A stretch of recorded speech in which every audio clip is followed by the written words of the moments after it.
तो मेरे पास दो बुक एक ही की पड़ी है, एक ही सेम बुक दो है। तो उसके लिए मैंने सरदार जी का जोक बताया था।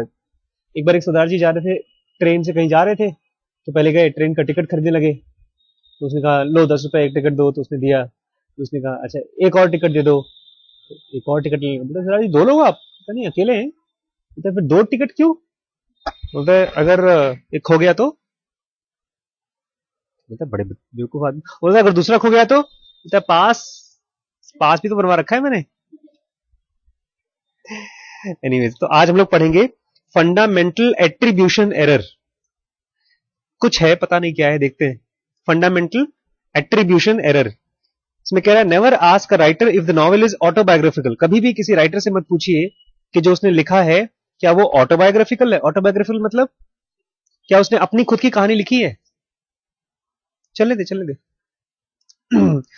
Opening the newspaper, you learned that another CEO has been forced to step down because of bad results. एक बड़ी कंपनी है, वो फेल हो गई और आपने अखबार में पढ़ा कि उसको जॉब से निकाल दिया गया। In the sports section, you read that your team's winning season was thanks to player X और coach Y. और आपने अखबार में पढ़ा कि फला फला टीम क्यों जीत गई, धोनी की वजह से या सचिन की वजह से। In history books, you learn that success of French army in early 1800s is the testament to Napoleon's superb leadership and strategy. आपने इतिहास में पढ़ा होगा कि 1800 सन में जब वो लड़ाई हुई थी फ्रेंच आर्मी की, तो नेपोलियन की अच्छी लीडरशिप की वजह से वो जीते थे। ठीक है, मतलब ऐसा बता रहे हैं हम। Every story has a face. हर कहानी में क्या होता है, एक फेस होता है, एक हीरो होता है। इट सीम्स, ऐसा लगता भी है, पता नहीं होता है कि नहीं होता, लेकिन ऐसा लगता तो है कि हर कहानी में एक हीरो होता है। Indeed this is an iron clad rule in every news room. और ये आयरन क्लैड मतलब लोहे का बना हुआ रूल है, आयरन क्लैड। सारी न्यूज रूम, जहां पर भी न्यूज दी और ली जाती है, वहां का ये नियम है कि एक स्टोरी होनी चाहिए और स्टोरी का क्या होना चाहिए, एक हीरो होना चाहिए। Always on the lookout for people angle. Journalists and their readers take this principle one step further and thus falls prey to fundamental attribution error. लोग क्या चाहते हैं, वो देखना चाहते हैं किसी भी कहानी का लोगों का क्या नजरिया है। मोदी जीतेंगे कि नहीं जीतेंगे, आइए देखते हैं फला फला आम आदमी की क्या नजरिया है। ऐसा पब्लिक चाहती है, लेकिन इसी चीज को कुछ लोग बहुत दूर तक खींच ले जाते हैं और जहां इसको खींचते हैं वहां पर वो एक जाल में फंसते हैं। उस जाल का नाम है fundamental attribution error. This describes the tendency of overestimate individuals influence and underestimate external situation factors. अगर किसी भी कहानी में आपने एक हीरो बना दिया और ये बताया कि इस आदमी की वजह से ये सब जीते हैं या इस आदमी की वजह से ये सब पॉसिबल हुआ है, तो आप ओवर एस्टिमेट कर रहे हो। हराम जी, लाइट नहीं थी यार, तो घर पे आ गए हम लोग। आ जाओ घर पे आ जाओ। घर पे आ जाओ। हाँ घर पे आ जाओ। तो आप ओवर एस्टिमेट करते हो। ओवर एस्टिमेट मतलब अंडर एस्टिमेट, ओवर एस्टिमेट सुना है कभी क्या? पापा जी ने, हाँ आपने बेसिकली आपने जो हिसाब किताब लगाया उसमें ज्यादा हिसाब किताब लगा दिया। जैसे अगर आप अपने पापा से कहो पापा इस बार हम 90% ले आएंगे और पिछली बार कितना आया था 37%, तो आप अपने अपने लिए क्या कर रहे हैं, ओवर एस्टिमेट कर रहे हैं कि अंडर एस्टिमेट कर रहे हैं? ओवर एस्टिमेट कर रहे हैं। शोले पिक्चर में अमिताभ बच्चन बोलता है अरे बुरी से बुरी हालत में 15-20 को तो पीट लेंगे। तो ये एस्टिमेशन होता है। तो बोल रहा है जब भी आप ऐसी किसी हीरो को के बारे में बात करते हैं तो उस आदमी के बारे में आप ओवर एस्टिमेट करते हो और उसके आसपास की जो परिस्थितियां रही हैं जिसकी वजह से वो इतना अच्छा हीरो बन पाया, उसको आप अंडर एस्टिमेट करते हो। जैसे हम लोग यहां बैठे हैं, कूलर चालू कर दिया, पंखा चल रहा है, लाइट जल रही है, अगर इसी में एसी लग जाए तो और अच्छी हमारी लेक्चर चलेगी। लेकिन बाद में जब जो वीडियो देखेगा बोलेगा अरे डॉक्टर साहब ने बड़ा अच्छा लेक्चर दिया। बट डॉक्टर साहब इतना अच्छा लेक्चर क्यों दे पाए? क्योंकि एयर कंडीशन है, कूलर है, लाइट है, अच्छे सोफा है, साफ सफाई। इस चीज को लोग अंडर एस्टिमेट कर देते हैं, कर देंगे। या बड़े अच्छे स्टूडेंट्स हैं, अगर आप लोगों की जगह ले आइए आप एक बच्चा, जिसको भी पिछले साल निकाला गया है, उसका नाम नहीं लूंगा। उस बच्चे ने मुझे आज फोन किया, तो सर फादर का नंबर मिल जाएगा? मैंने कहा क्यों? बोलता है वो कुछ बात है। मैंने कहा बताओ तो बोलता है फादर ने किसी से कहा है कि उसकी तरह मत बनना। मैंने कहा छोड़ो यार, माफ कर दो फादर को। तो अगर वैसा कोई बच्चा बैठ जाए मेरे सामने तो क्या मैं अच्छा लेक्चर दे पाऊंगा? नहीं। तो ये वही कह रहा है कि जब भी कोई घटना होती है, अच्छी होती है, खराब होती है, तो हम लोग उसमें लोगों के ऊपर ज्यादा एस्टिमेट करते हैं, ज्यादा फोकस करते हैं, और बाहर की चीजें जिसकी वजह से वो सब चीजें होती है उसके ऊपर कम फोकस करते हैं। 1967 researchers at Duke university set up a following experiment. 1967 में साइंटिस्ट लोगों ने एक रिसर्च किया ड्यूक यूनिवर्सिटी में। Participants read an argument either lauding or vilifying Fidel Castro. Participants जिन्होंने हिस्सा लिया उस रिसर्च में, उन्होंने एक बहस किया, या तो लाउडिंग करते हुए या तो विलीफाइंग करते हुए फिडल कैस्ट्रो को। ये लाउडिंग क्या होता है और विलीफाइंग क्या होता है मुझे पता नहीं, देखते हैं, समझने की कोशिश करेंगे। They were informed that author of the text had been allocated the viewpoint regardless of his true political views. They were informed that the author of the text had been allocated the viewpoint regardless of the true political views. शायद इसका मतलब ये है, वो लोग कह रहे थे कि ये जो राइटर है उसको ये जो व्यू पॉइंट है, राइटर ने किसी ने लिखा होगा कुछ, बोलते ये चीज उसका अपना नहीं है, उसको किसी ने दिया है। मतलब कोई आदमी कह रहा है लिख किताब में कि मोदी जी बड़े अच्छे प्राइम मिनिस्टर हैं, तो ये खुद का मानना नहीं है, उसको पैसा दिया गया है, ऐसा। Nevertheless, most of the audience believed what he said reflected his true opinion. लेकिन जब ऑडियंस को पूछा गया कि बताइए आपको क्या लगता है, इनका अपना व्यू है या उनका पैसा देकर उनको व्यू बनाया गया है, तो ऑडियंस ने बोला नहीं, हमको तो लगता है कि इनका अपना व्यू है। They falsely attributed the content of the speech to the character and ignored the external factors. In this case, the professor who had crafted the text. तो इसमें ऑडियंस ने क्या किया? ऑडियंस फंस गए एट्रीब्यूशन एरर में। जो लिखा गया था टेक्स्ट में, वो तो हाथ से लिखा होगा, किसी ने टाइप किया होगा, तो उसके आइडियाज उसमें लिखे होंगे। एनीवेज, अभी हम लोग नहीं समझे, बहुत ठीक से नहीं समझे, आगे बढ़ते हैं, समझ में आ जाएगा। The fundamental attribution error is particularly useful for whittling negative events into neat little packages. ये जो फंडामेंटल एट्रीब्यूशन एरर होता है, ये होता क्या है? जब भी कोई दुर्घटना होती है, नेगेटिव इवेंट होता है, तो उसको छोटे छोटे पैक्स में लोग डिवाइड कर लेते हैं। ये रहा राम जी, चाबी चाहिए गाड़ी की? सेंटर की चाबी यहां है और बाइक कार की चाबी ऊपर होगी।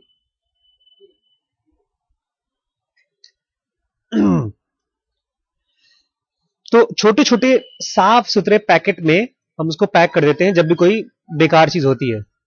For example, the blame for wars we lazily push on the individuals. कि अगर पता है वो जो हिटलर था, हिटलर ने कितना बुरा काम किया, इतने लोगों को मारा, हिटलर के ऊपर ब्लेम कर दिया, कोई झंझट ही नहीं। जबकि उस समय कितने लोग थे जिन्होंने रोका क्यों नहीं? अभी मैं आज एक देख रहा था वीडियो, उसमें कृष्ण, भगवान कृष्ण इन लोगों को बोल रहे थे, अर्जुन को, इन लोगों को, कि तुम लोग ऐसे कैसे बैठे हो, जाओ तुम वहां पर अपनी जमीन मांगो उनसे, दुर्योधन से, धर्म युद्ध है। तो उस बाद में जब ये गए, उन्होंने कहा नहीं, अच्छा चलो पहले शांति से हम लोग उनसे जमीन मांगते हैं। तो कृष्ण गए थे जमीन मांगने के लिए, तो उसने दिया नहीं। तो मुझे लगा था पता नहीं किसकी गलती है इसमें, क्यों मांगने गए, क्यों लड़ाई करने गए, जाते कहीं और अपना काम धाम करते। तो किसकी गलती है पता नहीं चलता। तो ये कह रहा है कि जब भी कोई गलती होती है, एग्जाम में हम फेल हो रहे हैं, या तो हमारे माँ बाप या तो हम किसी न किसी को ब्लेम कर देते हैं। पता है टीचर हमसे खुंदक खाती है, पेपर बहुत मुश्किल बनाया था, बस टेंशन खत्म। क्योंकि अगर पेपर आसान हुआ तब दिमाग में टेंशन आता है कि यार मैंने अच्छे से पढ़ाई नहीं किया। आ जाओ भाई, अंदर आ जाओ।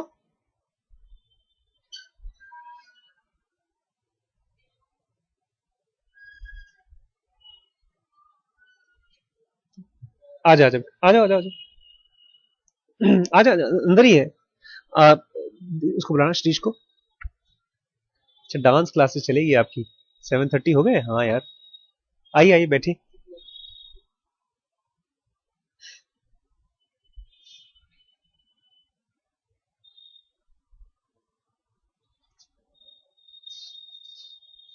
लाइट नहीं आई, उसकी वजह से आज हम लोग का फंस गया सब।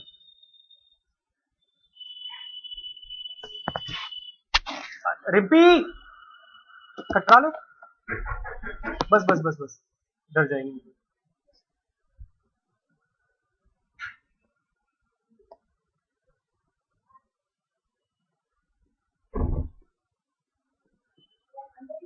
दस 15 मिनट लग जाएगा मुझे Rimpy.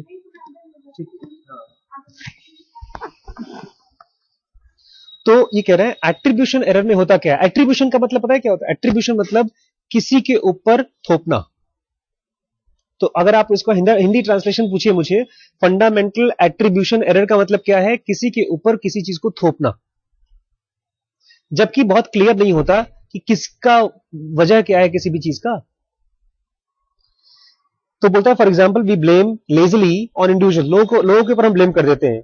Yugoslav assassin on Sarajevo in World War One. भाई कोई आदमी का मर्डर हो गया तो हम बोल देंगे उसने मर्डर कराया, उस दुश्मन ने कराया होगा, पता नहीं उसने मारा कि नहीं मारा। कल सुबह की बात है, पता है क्या हुआ, कल नहीं परसों की बात है। मैं सुबह सुबह यहाँ से 8 बजे 9 बजे जा रहा था उधर से सैया, यहाँ से 50 किलोमीटर से पड़ता है। तो उससे करीब 1.5-2 किलोमीटर पहले ही एक साइकिल गिरी पड़ी थी और एक आदमी गिरा पड़ा था, और खूब जोर से बारिश हो रही थी, कोई आदमी नहीं था आसपास। उसको देखा, मैंने सोचा, क्योंकि शहरों में तो बहुत बार दारू वारू पी के लोग पड़े रहते हैं, लेकिन इतने इतने सुनसान जगह पर आदमी नहीं पड़ा रहता। तो फिर मैं काफी देर हम गाड़ी चला गया, फिर वापस आया, मैंने गाड़ी रोकी, छाता निकाला, मेरा छाता टूटा हुआ था। वापस आया तब तक एक और बस भी आई बारिश में, उसने भी रोका। मैं उसको देखा तो पीला पड़ गया था बेचारा वो आदमी, उसके सर पे घाव का निशान था, उसकी पैंट फटी हुई थी, और उसकी साइकिल के आगे 2 पत्थर पड़े हुए थे मोटे मोटे। और फिर मैंने उसकी पल्स देखी हाथों में, तो नब्ज नहीं थी। मुझे लगा बारिश बहुत जोर से हो रही है तो शायद फील नहीं हो पा रही हो। फिर मैंने गर्दन में यहाँ पर नब्ज चेक की, कैरोटिड बोलते हैं, वो भी नहीं फील हुई मुझे। फिर मैंने उसकी आंखों की पुतली देखी, तो आंखों की पुतली अगर अंदर काली वाली जो पुतली होती है अगर वो सिकुड़ी हुई है तो आदमी जिंदा होता है, और एकदम फैल गई है तो यूजुअली डेड होता है। एक और तरीका चेक करने का, आप टॉर्च ले लीजिए और टॉर्च से अगर उसको दिखाइए तो अगर थोड़ी भी जान बाकी होगी तो पुतली ऐसे कंस्ट्रक्ट करती है लाइट दिखाने पर। तो खैर वहां पर तो मैंने लाइट चेक नहीं किया, मैंने फिर मैं डेड बॉडी, मैंने बोल दिया डेड बॉडी है, फिर मैं चला गया आगे पुलिस थाने में बताया मैंने। मेरे मन में मेरे मुंह से निकल गया, लगता है किसी ने ठोक कर इसको भाग गया। ये क्या है, जब मैंने देखा नहीं किसी को ठोकते हुए, क्या पता वो जा रहा हो और साइकिल से गिर गया हो और पत्थर सर पे लग गया हो, ये भी तो पॉसिबिलिटी है। तो क्यों मैंने इस चीज को ऐसे बोला कि कोई ठोकर चला गया हो। This is fundamental attribution error, किसी न किसी के ऊपर थोप देना है हम लोगों को। Hitler single handedly caused world war 2, Hitler ने अकेले वर्ल्ड वॉर 2 करवा दिया। Many shallow these simplifications, even though wars are unforeseeable events whose innumerable dynamics are we may never fully understand। जबकि लड़ाइयां, जो बड़ी बड़ी लड़ाइयां होती हैं, वो किस लिए होती हैं, उसका डायनामिक्स मतलब उसका जो केमिस्ट्री है, उसकी जो नेचर है, इसको समझ पाना बड़ा मुश्किल काम है। ट्रक जैसे चलती है, ट्रक को ये समझना कि ट्रक के अंदर की मशीनें कैसे चलती है तो बहुत ही मुश्किल काम है, और वॉर तो और भी बड़ी चीज होती है। Which sounds like little like financial market and climate issues, don't you agree? जो लड़ाई है वो एक तरह के ऐसा ही है जैसे क्लाइमेट का इशू, ग्लोबल वार्मिंग क्यों हो रहा है, पता नहीं भाई। हो सकता है आपके, कुछ लोग कहते हैं कि जो आप फ्यूल जलाते हो, गाड़ियां चलाते हो, उसमें इतना जरा सा निकलता है कि उससे ग्लोबल वार्मिंग नहीं होती, लेकिन पता नहीं। We see this same pattern when companies announce good or bad results, और हम यही पैटर्न देखते हैं जब बड़ी बड़ी कंपनियां अच्छा रिजल्ट निकालती हैं या खराब रिजल्ट निकालती हैं। मतलब बोलती हैं आज बहुत प्रॉफिट हुआ इस साल, या इस साल बहुत नुकसान हुआ, तो लोग क्या करते हैं, अच्छा हुआ तो किसी को बोलेंगे सीईओ बड़ा अच्छा था उसकी वजह से हुआ, और अगर खराब हुआ तो ब्लेम कर देंगे उसको, निकम्मा था। All eyes shift to the CEO's office, सारी आंखें कहां शिफ्ट हो जाती हैं, सीईओ के ऑफिस में। Even if we know the truth, अगर हमको सच्चाई मालूम है कि उसकी गलती नहीं है, उसकी वजह से नहीं, फिर भी Economic success depends far more on overall economic climate in the industry's attractiveness than on brilliant leadership. कभी भी कोई भी आदमी सक्सेसफुल होता है, पता है सबसे ज्यादा रीजन क्या होता है पीछे? पैसे के पीछे। कौन से मार्केट में है आप? अगर सही मार्केट में है, मतलब आजकल बूम चल रहा है किस चीज का? लेट्स से कंप्यूटर इंडस्ट्री बहुत आगे चल रही है, सॉफ्टवेयर इंडस्ट्री। अगर आप सॉफ्टवेयर मार्केट में हैं तो आप बहुत पैसा कमाएंगे, ज्यादातर लोग बहुत पैसा कमाएंगे। आप डॉक्टर हैं तो भाई उसमें रिसेशन आएगा ही नहीं आएगा। रिसेशन कभी नहीं, रिसेशन जानते हैं? रिसेशन मंदी, जॉब कम हो जाती है। जैसे वकील होते हैं ना, आप देखिए वकील जाइए 100 रुपए के लिए काम करते हैं, 10 रुपए पर मरते रहते हैं बेचारे। तो क्यों? क्योंकि उसमें मंदी है भाई, उसमें बहुत बहुत ज्यादा काम करने वाले लोग हैं और ग्राहक कम है। और वहीं पर डॉक्टरों में बहुत कम डॉक्टर हैं और ज्यादा मरीज हैं। आज मैं 60 पेशेंट करके आया हूं अल्ट्रासाउंड। तो अगर मैं सही मार्केट में हूं तो मैं ज्यादा पैसे कमाऊंगा। तो ये सब चीजों पर लोग ध्यान नहीं देते हैं। और वो बोलेंगे अगर कोई कंपनी बहुत आगे बढ़ी तो क्यों? किसकी वजह से? सीईओ की वजह से। It is interesting how frequently firms in ailing industry replaces their CEO. और आप देखेंगे जो इंडस्ट्री खराब है उसमें ज्यादा सीईओ बदले जाते हैं, क्योंकि लोगों को लगता है अच्छा नहीं आदमी, मैनेजर अच्छा नहीं है, दूसरे को बदलो, तीसरे को बदलो। और जो अच्छे से इंडस्ट्री चल रही है उसमें कम सीईओ बदले जाते हैं। इसका मतलब यह है कि सीईओ की गलती है, उसकी अच्छाई नहीं है, ये तो इंडस्ट्री की अच्छाई या बुराई है।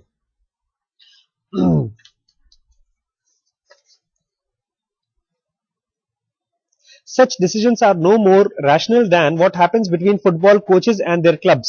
बोलता है फुटबॉल कोच और क्लब में भी ऐसे ही होता है। अगर कोई टीम अच्छी है तो उसका कोच बहुत सालों तक रहेगा उसमें, और कोई टीम खराब है तो कोच बार बार बदले जाते हैं। बेचारे कोच की क्या गलती है, अच्छाई है। It often goes to musical concert. I often go to musical concert. मैं बहुत बार म्यूजिक कॉन्सर्ट में जाता हूँ म्यूजिक सुनने के लिए। In my home town of Lucerne in the centre of Switzerland, Switzerland का आदमी है मेरे गांव में। I am spoiled with one of classical recitals. मेरे को एक क्लासिकल रिसाइटल बहुत अच्छी लगती है। I am spoiled with one of during the intermission, however, I noticed that the conversation almost always revolves around conductors and the soloist. और जब हम लोग ब्रेक होता है, मतलब जब कंसर्ट में जाते हैं हॉल में, लोग गाना गा रहे हैं और बीच में जब ब्रेक होता है तो हम लोग बाहर जाकर किसके बारे में बात करते हैं?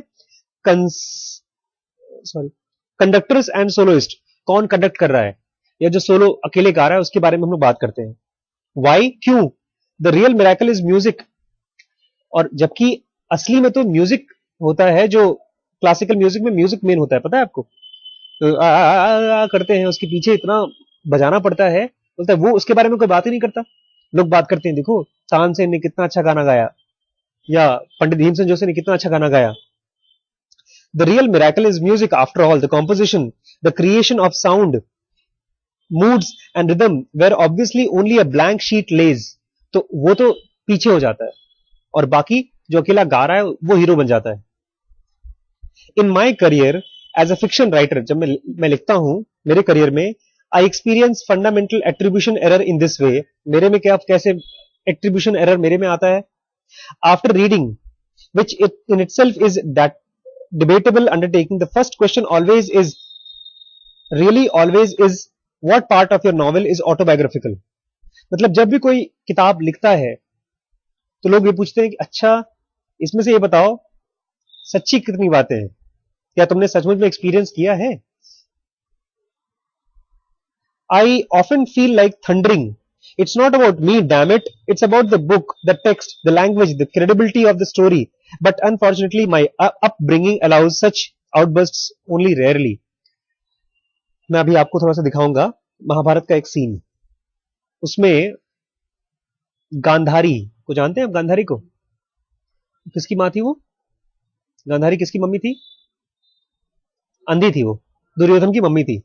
और कहानी ये कहती है गांधारी जी ने अपनी आंख खोला और दुर्योधन को क्या बना दिया था? एकदम फौलाद का बना दिया था। और दुर्योधन को किसी ने बेवकूफ बना दिया कि अपनी मां के पास जाओगे तो नंगे होकर जाओगे, तो कुछ पहन लो, लंगोट पहन लो। तो जहां जहां लंगोट पहन रखा था वो एरिया कमजोर रहा और बाकी पूरा बॉडी फौलाद का बन गया। अब ये कहानी सच्ची है क्या तुम जानते हो सचमुच में? लोग यही पूछेंगे? ये तो फर्जी बात है भाई। तो ये बोल रहा है जब भी कोई कहानी लिखता है तो लोग ये क्यों जानना चाहते हैं कि सच्ची है कि झूठी है? आप ये देखो कि उसका लैंग्वेज कैसा है, उसकी स्टोरी कैसी है। जैसे हम लोग अभी कल कहानी पढ़ रहे थे, एक ज़ेन मास्टर ने कहा कि अगर अपने आप को दुख से दूर करना है तो नदी की तरह बड़ा बनो, गहरा बनो। अब तुम बताओ गुरुजी, तुम कितना गहरा बनते हो? अरे इससे मतलब नहीं बनता। अगर तुमको कॉन्सेप्ट समझ में आ रहा है तुम ट्राई करो, नहीं समझ में आ रहा तो मत ट्राई करो। लेकिन ये क्यों पूछते हैं हम कि तुम बताओ सच सच तुमने कितना एक्सपीरियंस किया? ये कौन सा एरर है? एट्रीब्यूशन एरर, कि हम थोपना चाहते हैं, अदरवाइज लगता है सच नहीं है। लाइट गई तो कौन सी लाइट ऑफ? चलिए चले दीजिए। We shouldn't judge those guilty of fundamental attribution error too harshly. Our preoccupation with people stems from our evolutionary past. Belonging to a group was necessary for survival. अच्छा, लेकिन हम लोग जो करते भी हैं ऐसा, थोपते हैं अपनी चीजें, इसके पीछे भी मैं कहता हूँ कोई बुरी बात नहीं है। पता है क्यों है? क्योंकि हम आदमी से पहले क्या थे? बंदर थे, एप्स थे। और हम जो जानवर थे एप्स, हम ग्रुप में रहते थे। हाँ, बंदर हमेशा ग्रुप में रहते हैं, 2 के, 4 के, 10 के। ज्यादातर एनिमल्स ग्रुप में रहते हैं, शेर भी ग्रुप में रहते हैं, हाथी भी ग्रुप में रहते हैं। ग्रुप में रहने से सेफ्टी रहती है। अगर कोई शिकार करने आ गया तो आप ज्यादा है तो आप उनको हरा सकते हैं, भगा सकते हैं। तो चूंकि हम ग्रुप में रहते हैं तो हमारे अंदर में जीन्स में बैठा हुआ है कि हम किसी न किसी ग्रुप के साथ आइडेंटिफाई होना चाहते हैं। ये कह रहा है कि हमारे बॉडी में बैठा बैठा हुआ है। Reproduction, defence and hunting large animals, all these are impossible task for individual to achieve alone. आप ढेर सारे बच्चे अगर पैदा करने हैं तो ये अकेला नहीं हो सकता, ग्रुप में ज्यादा बच्चे हो सकते हैं। मतलब ह्यूमन सिविलाइजेशन, एक गांव में 100 लोग हैं तो ज्यादा बच्चे होंगे वहां पर। कहीं पर एक अकेला आदमी है, हस्बैंड वाइफ है, तो एक बच्चा हुआ वो मर गया तो। या हंटिंग का काम या डिफेंस का काम, अपने आप को बचाना। 10 लोग हैं, 2 लोग जग रहे हैं, 8 लोग सो रहे हैं रात को जंगल में। या शिकार करना है तो एक आदमी शिकार करेगा तो खतरनाक है, 10 लोग शिकार करेंगे तो सेफ्टी है। तो ये हम लोगों के जीन्स में है। बैनिशमेंट मेंट सर्टेन डेथ, और अगर ग्रुप को आपने छोड़ दिया, बैनिश कर दिया, इसका मतलब आप मर जाएंगे। पास्ट में, आज नहीं। And those who actively opted for solitary life, of whom they were surely few, fared no better and also disappeared from the gene pool। और बोलता है बहुत से ऐसे लोग हुए हैं जिन्होंने ग्रुप छोड़ दिया है, अकेले रहे हैं, तो आज उनकी प्रजाति नहीं बची हुई है, वो मर गए, उनके बच्चे भी नहीं हुए। In short, our lives depended on and revolved around others.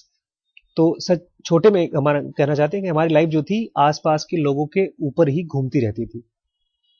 अकेले हमारी लाइफ कुछ है ही थी नहीं पास्ट में। The result of this infatuation is that we spend 90% of our time thinking about other people.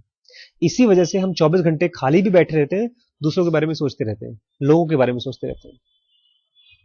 And dedicate just 10% to assessing other factors and context.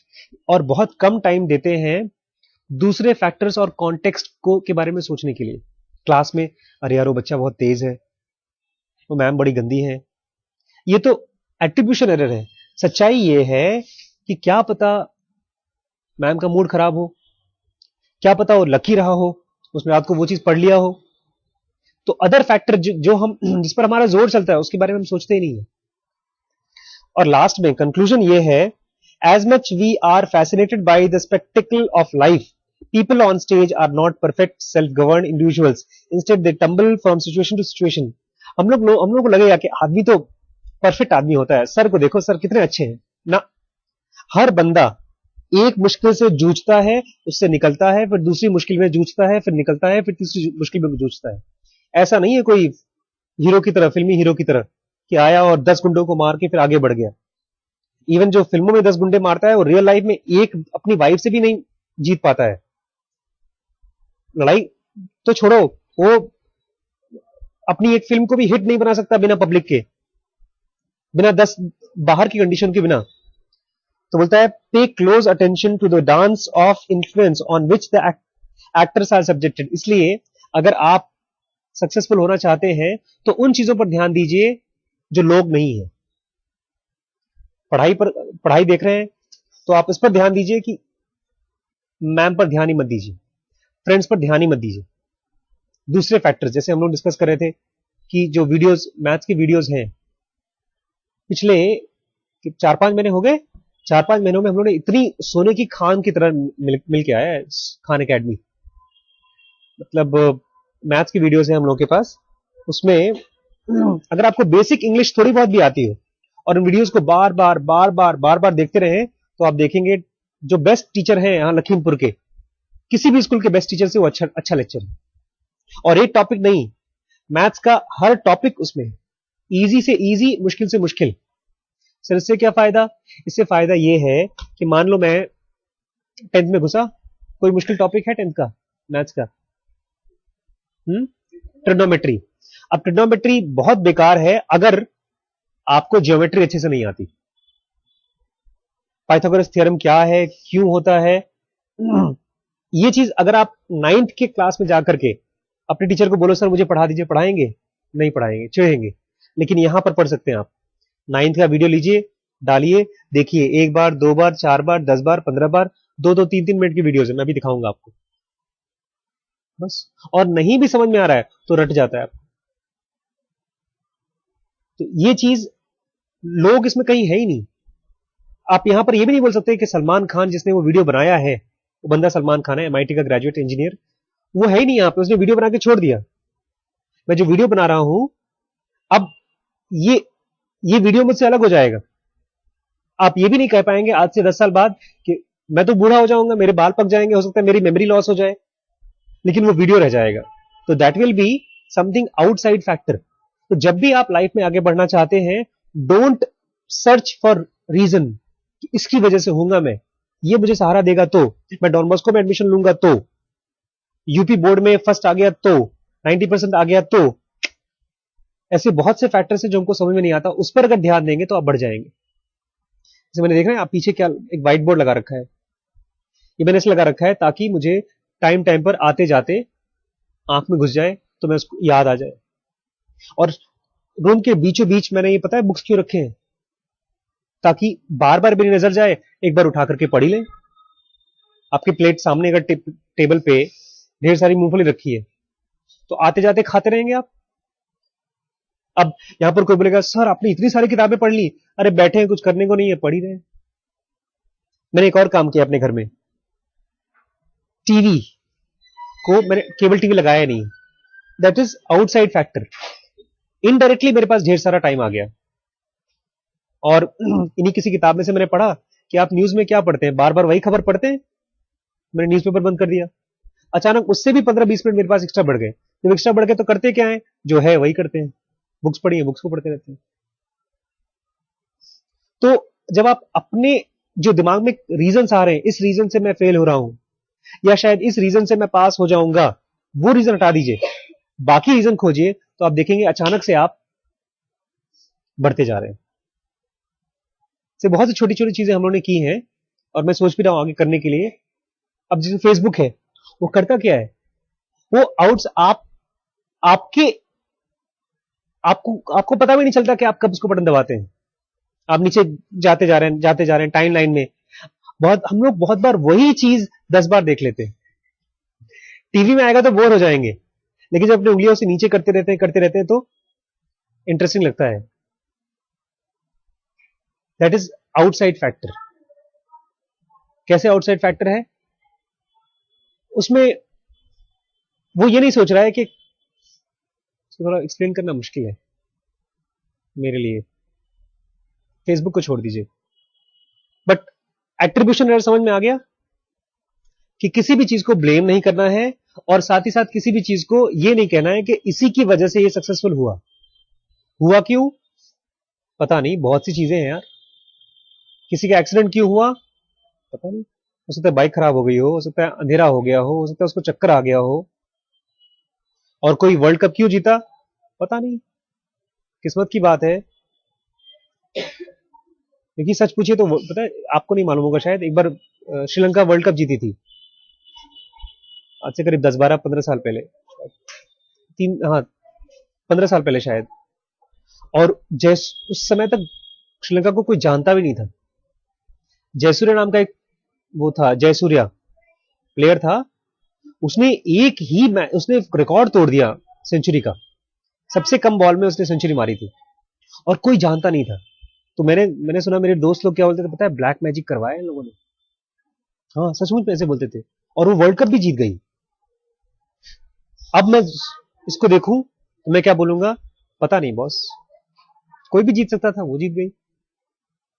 और जब ऐसा होगा तब धीमे धीमे आप ये भी सोचिएगा कभी कभी, वो 90% पाता है, बहुत अच्छी बात है, हो सकता है कभी मुझे ही मिल जाए। और ये भी मत करिएगा मैं फेल हो गया, मैं कितना दुखी हूं, मैं परेशान हूं, ये एट्रीब्यूशन हो गया, मैं अपने आप को ब्लेम कर रहा हूं। बहुत से फैक्टर्स हैं इसकी वजह से आप फेल हुए यार। हो सकता है क्लास थर्ड में आपको टीचर ने इंग्लिश की प्रॉपर वोकैबुलरी नहीं दी हो, तो बुक्स पढ़ने का मन नहीं कर रहा हो। आज मैं क्या करता हूं पता है, जा जाकर जो बेसिक, मेरी मैथ्स भी कमजोर है या इंग्लिश कमजोर है, मैं उसको बार बार पढ़ता हूं ताकि वो चीज पूरी हो जाए आज। तो एट्रीब्यूशन एरर ये है। ये जो हम लोग टॉपिक मतलब कर रहे हैं, ये करीब 100 टॉपिक्स हैं जिसमें कि माइंड के जो ऑटोमेटिक डिस्ट्रैक्शन होते हैं उसको रोकता है ये। जब पढ़ रहे हैं आप, पढ़ते पढ़ते दिमाग यहाँ वहां चला गया या कोई मिस्टेक करने वाले हैं, तो इन थॉट्स के आने से आपको धीमे धीमे वो डिस्ट्रैक्शन कम हो जाएगा। अभी तक हम लोग पहुंचे 38 पर, अभी बचे हम लोगों के 60। इन सब की वीडियोस बना रहे हैं, आप इनकी वीडियोस घर पे लेके जाके देख सकते हैं। ठीक है, कोई क्वेश्चन तो नहीं है, बताइए। एक लीजिए। कोइंसिडेंस कितनी बार हो सकता है?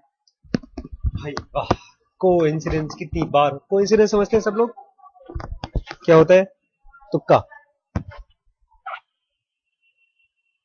Coincidence unlimited number of times हो सकता है। लेकिन आज हमारे सर 6-7 बार हुआ।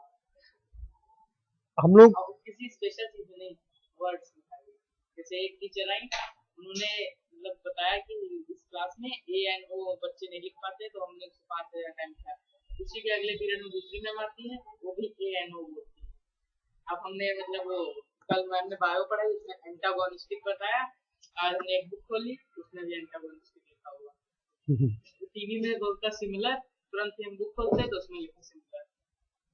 इसको आप खुश हो जाइए, बट इसको नहीं, हमने अभी तक तो बस, हाँ, इसको कोइंसिडेंस समझिए, कोई चमत्कार नहीं समझिए उसको आप। लेकिन ये पता है क्यों हो रहा है? क्योंकि आप धीमे धीमे ज्यादा टाइम स्पेंड कर रहे हैं। जैसे मैंने उसमें मैं आज देख रहा था, गौतम बुद्ध का एक लेक्चर पढ़ रहा था, तो बहुत सी बल्कि कृष्णमूर्ति के बारे में पढ़ रहा था। तो कृष्णमूर्ति एक बार हवाई जहाज में जा रहे थे, तो एक फिलोसोफर है कृष्णमूर्ति, जैसे गौतम बुद्ध थे वैसे ही। तो एक प्रेस रिपोर्टर आया, उनसे बातचीत, क्वेश्चन पूछ, हवाई जहाज में ही उनका इंटरव्यू ले रहा था। तो उसने बात करते करते कृष्णमूर्ति बोलते, अरे रुक जाओ, तुम्हारे पास कैमरा है, कैमरा निकालो निकालो, अभी बहुत सुंदर वो आने वाली है, पहाड़ी आने वाली है, और उसकी जो परछाई गिरेगी ऐसा लगेगा जैसे कि किसी चर्च की परछाई है। उसके 15-20 मिनट बाद ये लोग वहां पहाड़ पे पहुंचे, और सच प्लेन से, और वहां पर इसने तो बोला ये तो चमत्कार है, इनको कैसे मालूम पड़ गया? पॉसिबिलिटी ये हो सकता है उसी रूट पर पहले गए हो और वो दिख गया हो, और ये भी पॉसिबिलिटी कि उनको इंट्यूशन हो गया हो। ऐसा इंट्यूशन जैसी चीजें भी होती है, तो उसके लिए प्रैक्टिस करना होता है बहुत सालों तक। But be amused, be happy. एक छोटी सी चीज मैं बताना चाहूंगा यहाँ पे, कि हमारे साथ ज्यादातर समय इंट्यूशन का उल्टा होता है। इंट्यूशन का उल्टा क्या होता है? एक्सीडेंट। जो हम करना चाहते हैं वो नहीं होता है।